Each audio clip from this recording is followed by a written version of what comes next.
Hi, this is the G2 Gallery Podcast. I'm Jared, and today I'm interviewing one of our artists, Brenton Spies. How are you, Brenton? I'm doing well. How are you? Good. Thank you for coming down. What is your body of work that we're having here? I'm going to be showing some photos that I took on a Denali expedition I did in 2008 in Alaska. Okay. So yeah, that was a 30-day expedition I did to the top of North America. And you photographed that, how long ago was that expedition? That was in the summer of 2008. Okay. 2008, yeah. And what drew you up there?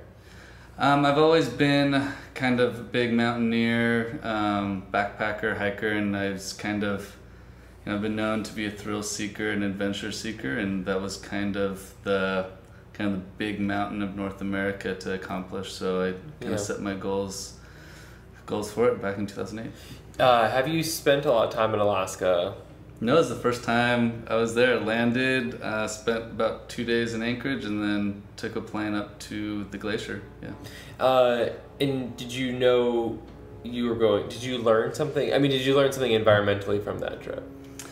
Yeah, definitely. I mean, I think a lot of the Alaska gets a lot of attention right now with its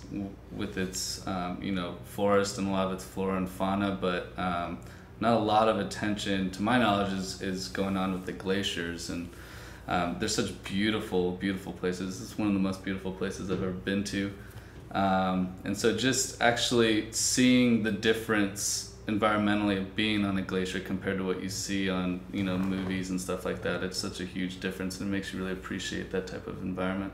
It's funny because the environmentally conscious sort of decision that you made to capturing the ice, I mean, was something you stumbled into, and because you said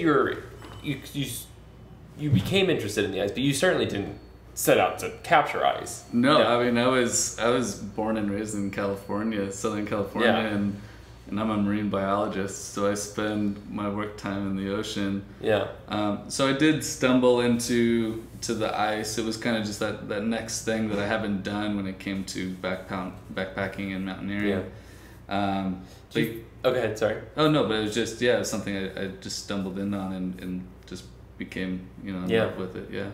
How did the last trip affect? I mean, I guess every trip would have to have an effect on you. Definitely.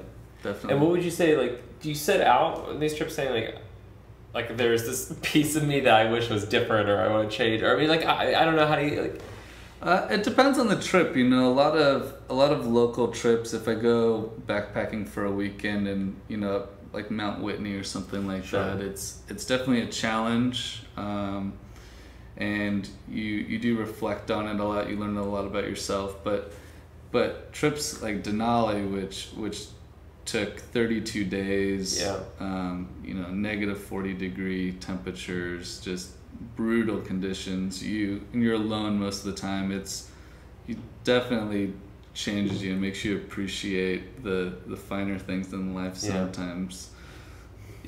You went by yourself, did you say? No, but it was a team of 8. But when you're climbing, you're roped up about 50 feet apart. So most of the day you're alone. You're climbing alone, and you spend maybe an hour with your team in the morning and an hour at night, and that's about it. And you go to sleep. Yeah. And you stop to eat periodically? Or? You stop, but you can't eat next to somebody because there's crevasse risk. So everyone starts to be separated. Wow. So you definitely a lot of 32 days in harshest conditions by yourself. A lot of times it makes you think about everything in your life. Yeah. Do you come out? Does it always come out positive, or? Yes. I think that's why I love the mountains and the outdoors. Is no matter what occurs, I always come out happy, appreciative. Yeah. Very positive. What did you learn this last time? The Denali trip? Yeah. I definitely learned my boundaries and the extremes a lot. That's what I wanted to get out of it. Mm-hmm. A lot of people push themselves to a really high level. You go on a marathon or stuff like that, but I really wanted to push myself to my limits, and I definitely learned my limits. I learned, a lot of survival things. you know, how to take care of yourself and others in extreme situations. Yeah. What's really important in life, things like that.